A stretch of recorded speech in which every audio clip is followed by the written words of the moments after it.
It's Christmas, and we both know that you're going to be taking a lot of photos over the festive period. So, as a little present from me to you, here's a couple of little techniques that you can use in your photos just to add a little more pop to your shots. And I don't mean Jaeger bombs.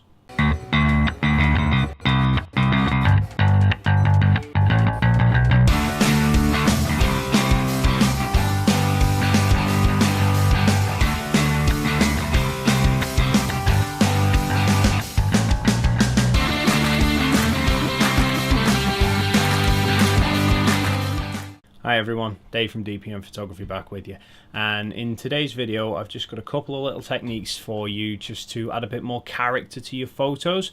They're very simple techniques that can be used on any camera whatsoever, from a smartphone all the way up to the big professional DSLRs.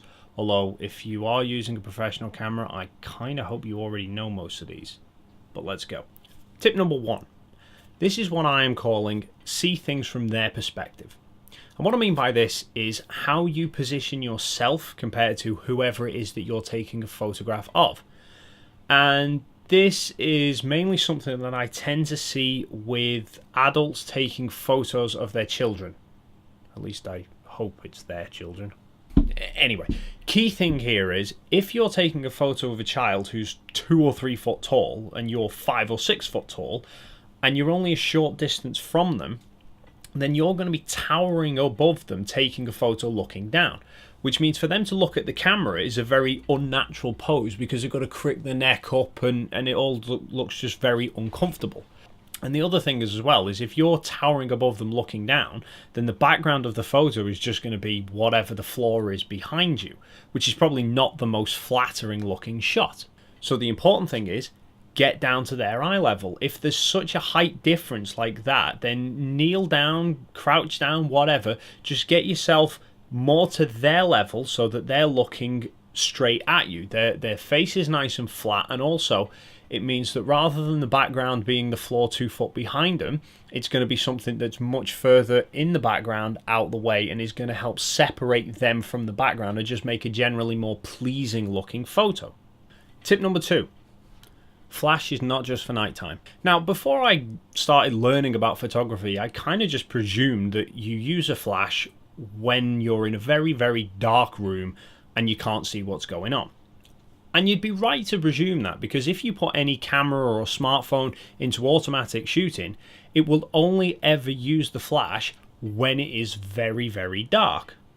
The statement, use flash when the room is dark, isn't quite right. It's more like, use flash if your subject is dark. You could be in a very bright room, but if all the light is behind the person you're trying to take a photo of, then the face is going to be very, very dull. So either move the lights around or turn some lights on just to balance the light out, but even easier still, just turn the flash on. Just as a demonstration, right now I am being lit by 2 very bright lights here. If I turn them off, this is what it looks like. And back on. This can even work in bright environments such as outdoors.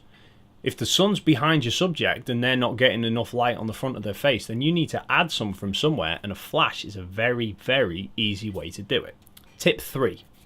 Now, tip 3 is using flash in a very dark environment. Now, tip 2 was using flash as a fill light for when there's a lot of light around, you're just trying to fill in a gap. So when you take a photograph with natural light, you have light source coming in from all directions. You've got through windows, you've got from ceilings, you get a mix of light that gives a lot of shape and contrast to your face.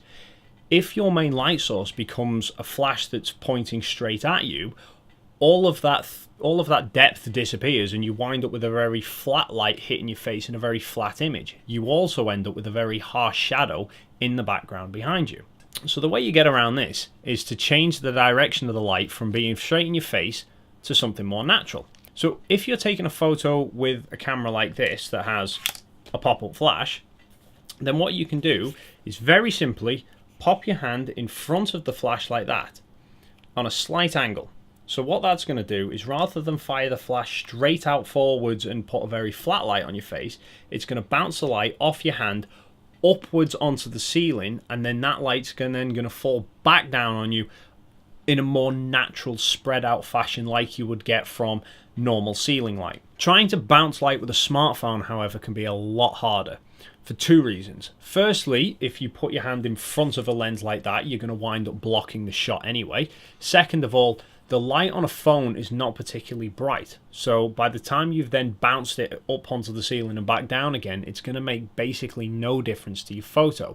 So what you can do instead is get something like a piece of paper, preferably tracing paper or something that's very, very thin, and pop it just in front of the light but not the lens.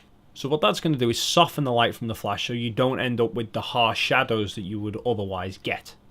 Tip number 4. Now, tip number 4 is about light metering. Now, light metering is a term in photography that refers to the camera measuring the amount of light that's coming into a photo and then working out what settings it needs to put in place in order to get the exposure correct. However, cameras can get quite confused at times, and if you're trying to meter a scene that's got a lot of bright light and shaded areas as well, the camera doesn't always guess right where you're trying to take a photo of. You will have probably seen this where you've had situations if you're trying to take a picture of somebody in a room and they're next to a very bright window. If you get the position of the camera just slightly wrong, the camera might think you're trying to look out of the window rather than at the person in front of it. So we'll then change the settings to get the exposure of outside correct, and that would make your subject very, very dark. Likewise, you could be trying to take a photo of somebody who's standing at the edge of a very dark room, and if you're pointing just past them, it's going to make the photo very, very bright, thinking that you're trying to get a photo of the room behind them rather than the person themselves. If you're taking the photo on a camera, you may well have an exposure compensation bar, which means that you can tell the camera to go brighter or darker than what it actually thinks, depending on what you're trying to photograph. If your camera doesn't have exposure compensation, or if you're taking a photo on a smartphone, then generally the light meter will be linked into the focus system. So when you tap on the screen or move the box over somebody's face, you're not only telling the camera that's what I want you to focus on, but also I want you to meter according to that and get the exposure correct based off that. And the final tip, since it's Christmas, most of you will probably have LED lights, fiber optic trees and stuff lying around the house. And you can use these to not only create nice interesting backgrounds, but also very interesting foregrounds. How'd you do that, Dave? I'm glad you asked. All you need to do is when you're taking a photo, get your little LED rope lights or your fiber optic tree or whatever and put it as close to the front of the camera as you can. And what you will see is that suddenly those very little harsh lights become larger out of focus balls, and you can just move them around based off how you want to position them within the frame and create a bit of a halo around your subject, and boom, nice creative foreground. So there you go.